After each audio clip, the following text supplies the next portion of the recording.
खबर, मान गए हैं शिक्षा विभाग के सीएसके के पाठक। 2 दिनों के भीतर फिर से शिक्षा विभाग को वो संभाल सकते हैं, उसकी जिम्मेदारी एक बार फिर से उनके हाथों में। सीएम नीतीश कुमार ने पूरे मामले पर संज्ञान लिया। वरीय आईएएस अधिकारी को समझाने का जिम्मा खुद मुख्यमंत्री ने अपने हाथों में लिया और लंबी बातचीत के बाद ये बताया जा रहा है, सूत्रीय जानकारी दे रहे हैं कि के पाठक मान गए हैं। 31 जनवरी तक छुट्टी के आवेदन को भी वापस ले सकते हैं। के पाठक ज्वाइनिंग करने की सूचना पर फिर से एक्टिव हो इस वक्त शिक्षा विभाग जो है वो नजर आता हुआ।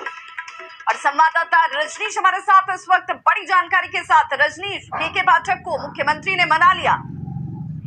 विभाग देखिए, पूरे बिहार की निगाहें टिकी हुई थी शिक्षा विभाग की एसटीएस को लेकर और निश्चित रूप से न्यूज 18 हर खबर का पल पल अपडेट कर रहा है। और जो खबर हमने बताया था कि सीएम नीतीश कुमार ने संज्ञान लिया है, सीएम नीतीश कुमार से कभी भी इनकी मुलाकात हो सकती है के पाठक की।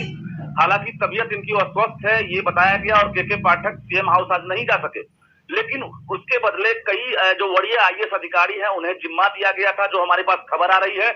और वो के पाठक से मिलने उनके आवास पर गए। तकरीबन 2 घंटे तक के पाठक और अधिकारियों के बीच बातचीत हुई है और पूरे मामले की जानकारी सीएम नीतीश कुमार को दिया गया, जिसके बाद के पाठक मान गए हैं। और ये खबर आ रही है कि छुट्टी की स्वीकृति जो सामान्य प्रशासन विभाग है उसने नहीं दिया, ना ही कोई नोटिफिकेशन जारी किया गया था।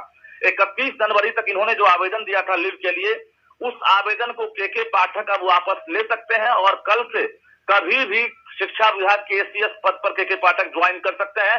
के पाठक मान गए हैं और शिक्षा विभाग के तमाम जो अधिकारी हैं, अभी संध्याकालीन जो वीसी होती है वीडियो कॉन्फ्रेंसिंग, उसमें इस बात को लेकर जो है एक चर्चा भी की गई है और तमाम जो अधिकारी हैं शिक्षा विभाग में हरकत में आ गए हैं कि अब पाठक आने वाले हैं। तो कुल मिलाकर कल का दिन अहम होगा, क्योंकि पूरे बिहार की निगाहें टिकी थी और एक मनोवैज्ञानिक रूप से भी असर पड़ने लगा था। तो के पाठक को लेकर चर्चा थी। आज चर्चा यानी विराम जो है उन कयासों पर लग गया है। जो के पाठक नहीं आने वाले हैं, छुट्टी पर जाएंगे या अपने पद से जो है कहीं ना कहीं वो कार्यमुक्त होना चाहते हैं, तमाम चीजों पर कयासों पर जो है विराम लग गया। के पाठक अब लौटेंगे और हम सूत्र से खबर दे रहे हैं और निश्चित रूप से कल का दिन अहम होगा। विभा, बहुत बहुत शुक्रिया रजनीश इस तमाम जानकारी के लिए। तो के पाठक एक बार फिर से विभाग में कार्य को संभालते हुए नजर आएंगे बहुत जल्द, क्योंकि छुट्टी का जो आवेदन उनकी तरफ से दिया गया था, बताया जा रहा है कि वो 1 से 2 दिनों के अंदर उस छुट्टी के पत्र को भी वापस लेने वाले हैं।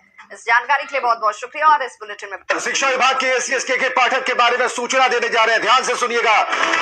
और उन्होंने पदभार ग्रहण कर लिया, शिक्षा विभाग का कार्यभार संभाल लिया के पाठक ने। और के पाठक कल आएंगे शिक्षा विभाग, यानी अपने विभाग में फिर से एंट्री करने वाले हैं। सुबह 10 बजे से शिक्षा विभाग में बैठक करने वाले हैं।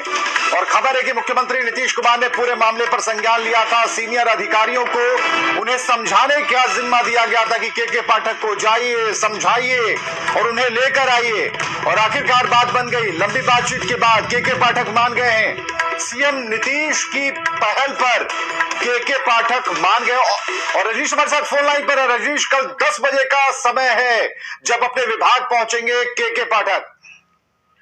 देखिए, सबसे पहले हम विवेक बता दें कि न्यूज 18 की खबर पर मुहर लग गई है। न्यूज 18 ने ही जानकारी दी थी कि कल दोपहर में सीएम नीतीश कुमार अब संज्ञान ले लिए हैं और उन्होंने पहल की है, जिसके बाद अधिकारियों की टीम के पाठक के निजी आवास पर गई थी और के पाठक से लंबी बातचीत के बाद सीएम नीतीश कुमार को पूरी जानकारी दी गई थी।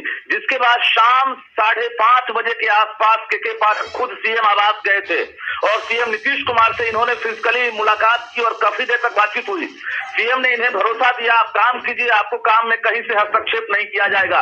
के पाठक मान गए। और अभी जो खबर आ रही है, के पाठक शिक्षा विभाग तो नहीं पहुंचे, लेकिन उन्होंने प्रभार ग्रहण करने का पत्र जारी कर दिया। और तमाम जो माध्यमिक डिपार्टमेंट है, जो शिक्षा निदेशक है, प्राइमरी डायरेक्टर है, निदेशक प्रशासन है, सबके टेबल पर के पाठक के प्रभार ग्रहण करने का पत्र आ चुका है। के पाठक के सेल में भी पत्र आ गया है। अधिकारी हरकत में है। कल सुबह 10 बजे से के पाठक ने बैठक बुला ली है, जिसमें तमाम विभाग के अधिकारियों को शामिल होना है। सुबह 10 बजे से कल के पाठक जो है कार्यालय में रहेंगे शिक्षा विभाग छुट्टी पर लौटने के बाद।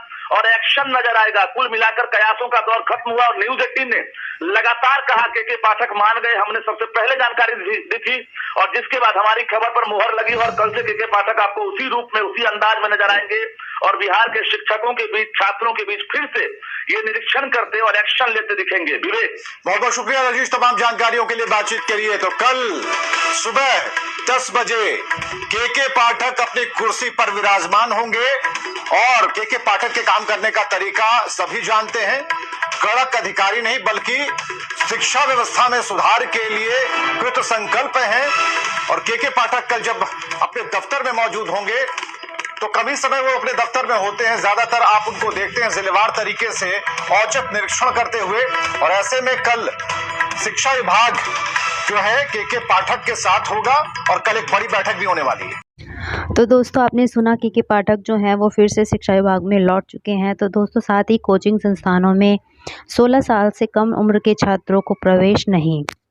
शिक्षा मंत्रालय ने देश भर के कोचिंग संस्थानों के लिए गाइडलाइन जारी की है। इसके तहत अब कोचिंग संस्थान 16 से कम उम्र के बच्चों को दाखिला नहीं देंगे। इसके अलावा भ्रामक वादे करना और अच्छे नंबरों की गारंटी देने पर भी पाबंदी लगा दी गई है। बीच में पढ़ाई छोड़ने पर लौटानी होगी शेष फीस। अलग अलग पाठ्यक्रमों के लिए ट्यूशन फीस भी फिक्स होनी चाहिए और फीस की रसीद भी उपलब्ध कराई जानी चाहिए। अगर छात्र ने कोर्स के लिए पूरी फीस दी है और तय अवधि के बीच में कोर्स छोड़ रहा है तो छात्र को 10 दिनों के भीतर बची हुई फीस वापस दी जानी चाहिए।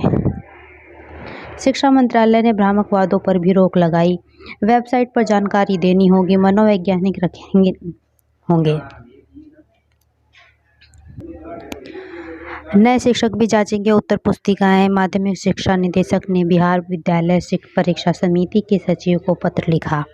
आंतरिक मूल्यांकन शुरू, मैट्रिक की परीक्षाएं 15 से। नए शिक्षकों की स्कूल आवंटन की प्रक्रिया शुरू कर दी गई है। बिहार लोक सेवा आयोग की ओर से दूसरे चरण में चयनित शिक्षकों के स्कूल आवंटन की कार्रवाई शुरू कर दी गई है। तो दोस्तों, इस वीडियो में फिलहाल इतना ही। आगे की अपडेट के लिए चैनल के माध्यम से जुड़े रहिए। धन्यवाद।